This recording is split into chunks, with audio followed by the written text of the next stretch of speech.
क्या है DH allotment Islamabad के इस फेज की तल्ख हकीकत और इसका मुस्तकबिल? We will talk about it in this video.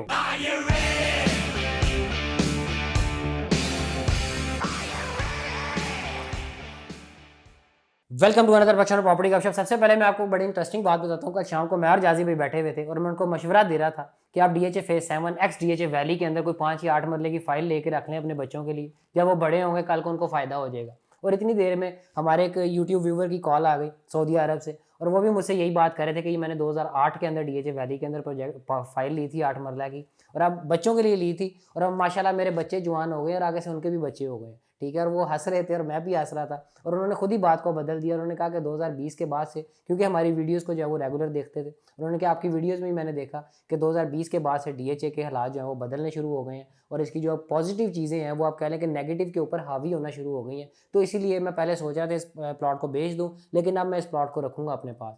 ठीक है, तो मैंने सेम जाजी भाई से भी मैंने यही बात की कि आप इसको लेके रख लें और लॉन्ग टाइम के लिए इसको जो है वो छोड़ दें। और आप अगर देखें तो डीएचए फेज 7 के अंदर आप 2020 के बाद से अगर इसके आप हालात देखते हैं तो वाकई डीएचए के अंदर जो है वो बहुत ज़्यादा चेंजिंग्स हुई हैं। डीएचए के हालात बदल के रख दिए डीएचए ने जब से इसको जो है वो आप कह रहे हैं कि टोटली एक्वायर किया। इसके अंदर डीएचए ने लिटिगेशंस को क्लियर किया, डेवलपमेंट्स को तेज़ किया, कनेक्टिविटी जो है वो इसकी इस्लामाबाद हाईवे के साथ कर दी, कलर सईदा रोड पे 2 गेट बना दिए। इसके अलावा जो है वो डीएचए ने इसकी आप कह लें कि पोजेसन दे दी, बेल्टिंग धड़ाधड़ की है डीएचए ने। तो डेवलपमेंट्स तो यहाँ पे जो है वो आप कह लें 20 ये सब कुछ 2020 के बाद हुआ है। आप कह लें कि इसके अंदर ज़्यादातर जो डेवलपमेंट्स हैं, तकरीबन आप कह लें कि 60% डेवलपमेंट्स 2020 के बाद की हैं, 40% डेवलपमेंट्स जो हैं वो पिछले सारे अरसे की हैं। तो आपने अगर डीएचए फेज 7 को या डीएचए वैली को कंसीडर करना है तो आप इसका टाइम फ्रेम 2020 के बाद से उठाएं। और अभी भी मेरा यही मशवरा है कि इसको आप परचेज़ करें, अपने बच्चों के लिए आप परचेज़ करें, लॉन्ग टाइम के लिए परचेज़ करें। क्योंकि आप जितनी भी वीडियोज़ में के अंदर देखेंगे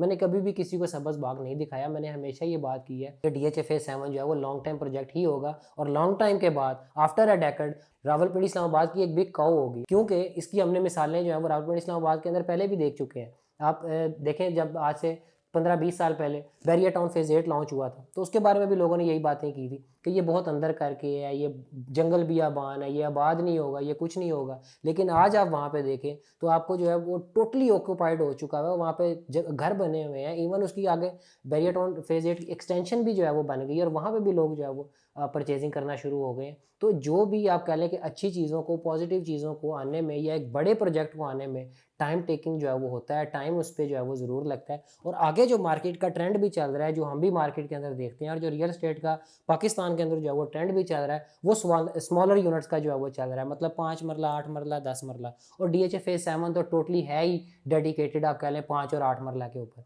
तो ये बहुत ही खूबसूरत जो है वो आप कह लें कि चीज़ बनेगी आपके फ्यूचर के लिए, आपकी अगली नस्ल के लिए। सो रावलपिंडी इस्लामाबाद के अंदर अभी भी आप देखें तो आपको डीएचए जैसी सोसाइटी के अंदर 5 या 8 मरले का प्लॉट इतना लो प्राइस पे कहीं पे भी नहीं मिलेगा, या किसी भी सोसाइटी के अंदर। डीएचए के आप दूसरे फेजेस के अंदर ही बल्कि देख लें तो यहाँ पे भी आपको जो है वो 5-8 मरले का इतने में प्लॉट नहीं मिलेगा जितने का आपको डीएचए फेज 7 के अंदर जो है वो मिल जाता है। सो इसी तरह की इन्फॉर्मेटिव वीडियोज़ देखने के लिए हमारे चैनल को लाइक करें, सब्सक्राइब करें। Thank you so much.